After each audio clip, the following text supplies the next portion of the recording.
Dan Reichert from Giant Bomb was there.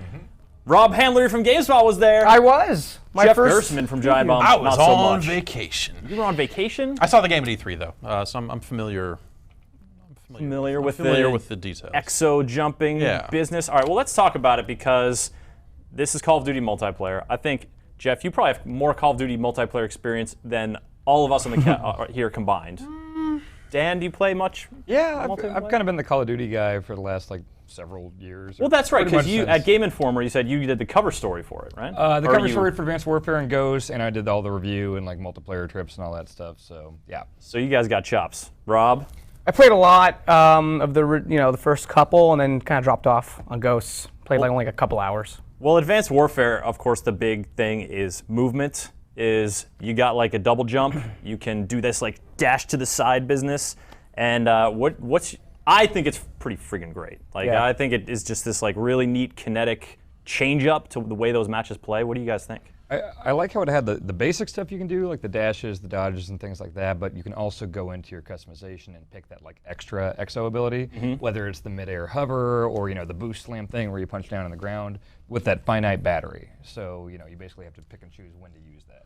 So are the soldiers as resilient as they always have been? Like they just go down in a few shots? Because that kind of ground pound thing seems like you would just get shot out of the air over and over again.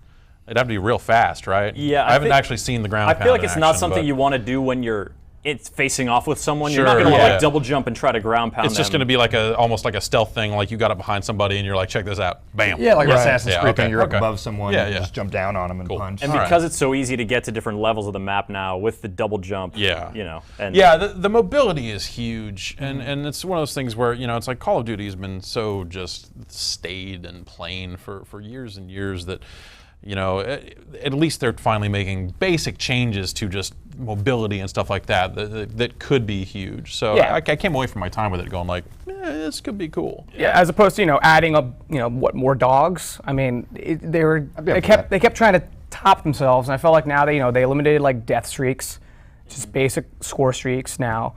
But going back on dashing, the coolest thing was remember one of the last matches we played, I was finally synapses in my brain were hitting, where it was guy on a platform walking above me, how do I get to him? Jump up and then left and then shotgun the face. It was just immediate gratification where once that's in the mix, you can have some really interesting gameplay.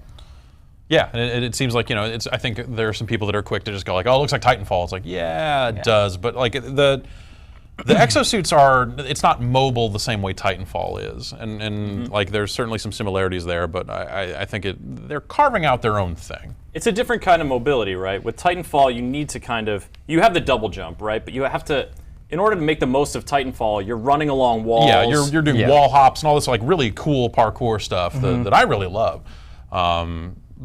This is different. This seems like a slightly more deliberate than that, where it is that kind of just double jump, boost left, it's almost like UT or something, with the kind of double tap dashes and that sort of stuff. Yeah, with those jukes. Yeah, it feels like there's more weight to them than there is in Titanfall. Titanfall's kind of, I don't want to say floaty, but I mean, you can really just be sprinting around doing all the wall jump to wall jump stuff, and this, deliberate's probably a good word for it. So you can dodge something or get out of the way of a grenade or something, but you're not just flying all over the map. And I think because of that, the short range boost, and it's the hover is it's a short range hover. You're not going to be hovering around the map like it's some kind of drone guy raining down death upon everybody. But it's all sort of focused on this short-term maneuverability, this just a quick move, a quick sort of engagement. And I think that the way that Call of Duty's always been is firefights are very quick. It's all about positioning, and then once you guys are actually shooting at each other, it's over almost immediately after that. So having that stuff crammed into that speed is I think really interesting. And that seems like a difficult thing too. It'll lead to situations where you go well, I could just pull the trigger because I know that works, but maybe in some cases a side dash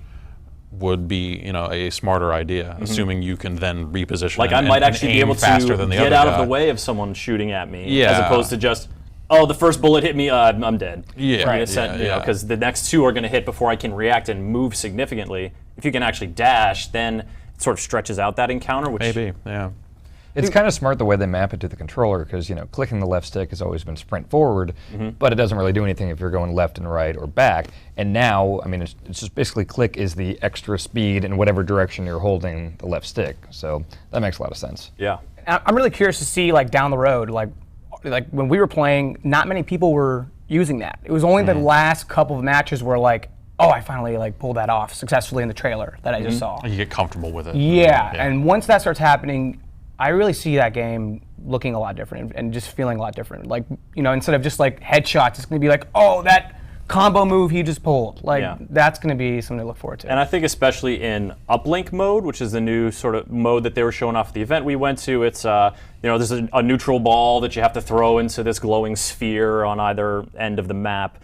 The fact that, you know, those juke maneuvers, that maneuverability, when you're trying to run the ball from point A to B, you know, that opens up a whole different kind of pace. It feels like an American Gladiators event. It kind of does. And like you get extra points if you like dunk it through by boosting through. You do. Yeah, you do. I like that a lot. For me, though, the mode conversation just starts and stops with like, did they put headquarters in it or not? Because that's, you know, like Ghost didn't have it, and it was just like, why would you not do that? Headquarters is your jam. It's kind of the other mode. It's like there's team deathmatch and there's headquarters, and then you're done. There's other.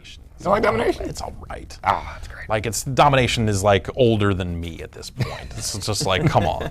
Team deathmatch is the mode. That's the mode that lasts. And then, you know, headquarters was kind of the young upstart that was fun. But you know, There's Hardpoint that's coming on back. okay, yeah, Hardpoint's good too. Yeah. We even touched briefly on Uplink how you could, I mean, especially with, you know, all this customization of class and everything like that, but we were almost getting the conversation about like a football team, like different actual type of people customized for different things. Like, you know, running of the ball, he would be decked out with the, you know, double XO abilities, just because that's all he's doing. He's running, you know, get the running boost, and then maybe like a health regenerate, like, and then you got maybe like a QB throwing it downfield. Like, that's all they're doing. Like, you could basically see a team coming kind of. And I think that's how it differentiates itself from modes like Oddball and other sort of control the ball stuff that we've seen before. It's, you can do this pass, and I didn't notice this until we were going back and looking at the footage, but if you have the ball and you're running and any of your teammates get into your view, it'll like auto-select one of them as a pass target, and then you just pull the left trigger and gun it to them. Yeah, that's awesome. Do you realistically think anyone's going to actually care about that mode?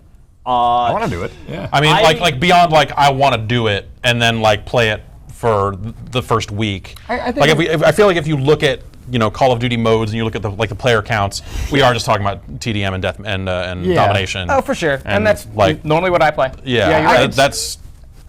I can see it getting as much traction as like, you know, Gun Game and some of those added, like, you know, one of the chamber modes that Treyarch's put in the Black Ops There's the games, one you know. want to play when Yeah, you don't it's just fun. want to go play the bread and butter. Yeah, exactly. TDM. Yeah. Yeah, and it's not going to get the numbers that TDM gets or whatever, but like, people will play it, I think. It's one of those hard things where it's like, you know, I feel like, you know, there's the expectation that they need to keep coming up with new things and all this other stuff, but ultimately people are just going to play those two modes. So is this a new, I mean, the movement of Call of Duty, you're optimistic about the future? Do you think this will be, I mean, certainly it seems like we're all welcoming it. Do you think that the consuming public buying millions of Call of Duty copies a year will I welcome think it? it's really, it is definitely risky on their part, because if you look at, you know, kind of, it almost feels like they've been afraid to make drastic changes to Call of Duty because it ain't broke. It's their golden goose. Yeah. You know, like if you mess with it too much, you know, it's no longer the game that people fell in love with. And but I think that they've reached a point now. I mean, you look at Ghosts, you look at kind of just the player numbers and stuff like that. It didn't seem like it had the staying power. Like, they obviously need to make changes. Yeah. And personally, as someone who's just been, you know, getting like more and more bored with it as the years go on, like, this is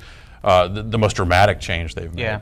You know, it's not just like, hey, we came up with a ninth new way to unlock stuff. Though they came up with that too. They apparently. definitely have that too. There's a pick 13 now, Jeff. Oh, It's a whole okay. different game from All pick right, 10. That's whoa. Yeah. And then loot crates, right? Because Battlefield, Yes. that's Yes. everyone's favorite like thing from that. Battlefield and Mass Effect. Listen, man, they Let's gotta bring that they in, gotta right? bring microtransactions in there. You think they will? Because that's always been the thing. They're like, Call of Duty made so much money that they always were like, we don't need to sell Fine. currency or you know, we don't need to charge for multiplayer. They tried with Elite. I mean, yeah, they did Elite. right. And they, you know, obviously they sold this Snoop Dogg voice pack, which is fantastic. I use it. Whenever I'm playing Call of Duty Ghosts, I use the Snoop Dogg voice pack. Nailed it. Nailed it. And yeah, so it's like one of those things where, like, you look at the loot crates, you look at it like, oh, how it was in Mass Effect 3, and you're like, oh, am I going to start buying crates to I mean, unlock if the stuff chance early? is there Like, and they get that's- something neat. Who knows? We may be paying for little things in Call of Duty in like addition to the big things. But they've been New pair selling of weapon gloves. skins and all this other crap for a Yeah, long time. yeah. Like, for the last couple of years, they've been getting into selling you garbage. So why not? New innovative ways to sell you garbage. That's right. This weapon skin that you'll barely see on your gun because who looks at that? Because you're sprinting like It this. looks all the like time. weed leaves. Yay! All right.